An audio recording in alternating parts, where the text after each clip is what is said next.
Yeah. what about paid ads and social media ads? What's your recommendation there? Well, I mean, that part gets a little bit tricky from the aspect of if you're in a spending freeze, you might be able to get paid ads, but you got to have a little bit of a budget to keep that operating. Mm-hmm. So one of the things that I would have recommended, that I would have recommended if you have a budget or you don't have a budget, if you can even just get a little bit of a budget, you want to cash in on something that we call retargeting.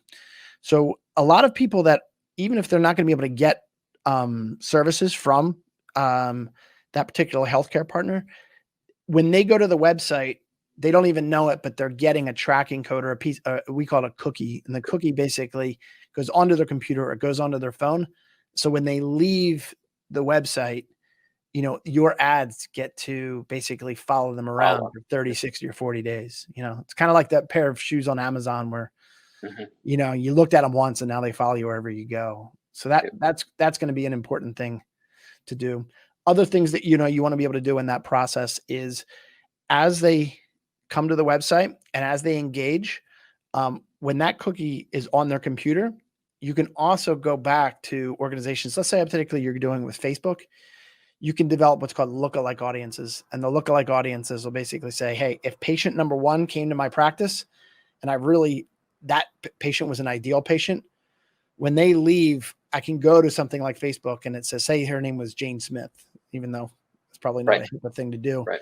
Mm-hmm. Facebook will say, you know what, these are 30 other people that have the exact same fit the profile. Exactly. Yeah. Exactly.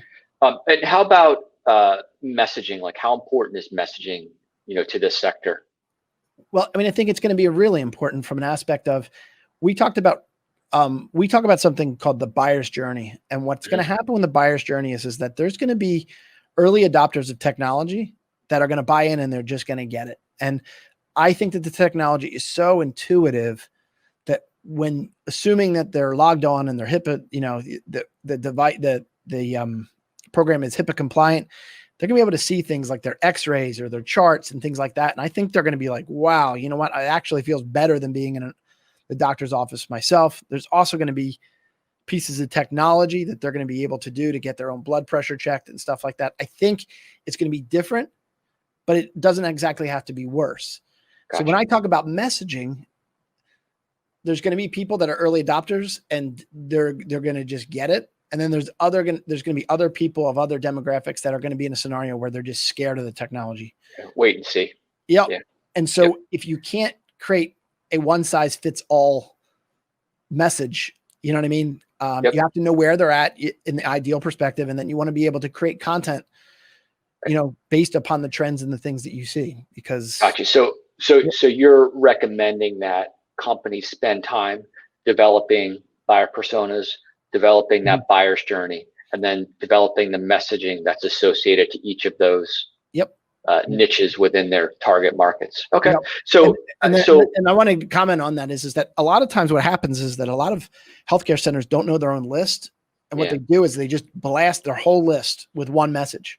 Right. So even if you did broad strokes and said, hey, you know what, if I took my list and I segmented by specialty and then also segmented it by age groups, and just maybe on the hunch that younger people are going to be able to adopt technology faster, I might do messaging for that buyer persona that's a little bit further down the line, where maybe an older demographic going to say, this is what telemedicine is. You shouldn't be afraid of it. Here's how you log in. You're safe, all that stuff like that. Gotcha. So in a sense, especially as it relates to, paid and social ads, if you can do some of the upfront work, in the short term, developing buyer personas, working on the buyer's journey, you can actually take those bigger lists and reduce them into more segmented lists. And then that will actually save you money on your paid advertising.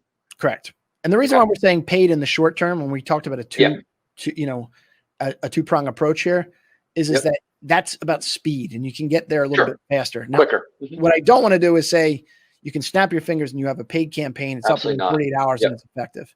That's just not true. And it's a misconception about paid for sure. All right. That makes perfect sense. Yeah. But so the challenge you can't, so from a long-term perspective, if you're getting, that's where I was going there real quick. Okay, so just define short-term real quick. So when you say short-term, like what's a telehealth company thinking? 30, 60, 90 days. 30, 60, 90. Okay. So basically 1 to 3 months. Okay. That's So right. now let's transfer to long-term strategy. Yep. What's that term look like in your eyes? Well, based upon the competitiveness of the keyword, and there's some really cool studies on how long it takes more competitive keywords to rank. Mm-hmm. The short answer is bigger, more competitive keywords don't rank Mm-hmm. overnight. Right. If you try to SEO your way into marketing your telemedicine, you better have hit a home run on your first pitch, because it takes maybe 60 to 90 days to really get in a prime position. You know what I mean? Where people can see and find out information.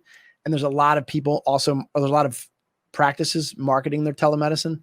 So I probably wouldn't rest my hopes in the short term on SEO. Mm-hmm. But that does not mean that the things you're developing in the short term don't turn into long-term initiatives. So let's pretend like I have a doctor and he's a knee specialist, and for some reason he's got more time now. So the marketing coordinator at this hospital says, hey, you know what, Dr. Smith, we'll never be able to get your time like this. I'm wondering if you can start to go over certain procedures or treatment areas that deal with knee pain. So Dr. Smith goes on and he gets on a video just like this, and he talks about knee treatment and ACL tears and MCL tears and things like that. And we just have videos. Yep. What you're able to do in the phase 2 is that this quarantine is not going to be here forever. So I'm going to take those videos, I'm going to transcribe them, I'm going to get them in front of an SEO writer. Gotcha. And then a couple months down the line, I'm going to be in a scenario here where my video content turns into written content, and written content turns into SEO optimized content. Gotcha. That makes perfect sense. Now, the only thing that we really have to understand for our audience right now is that, obviously, like, a doctor's time is extremely valuable. Mm-hmm. So, what's the value of that content long term?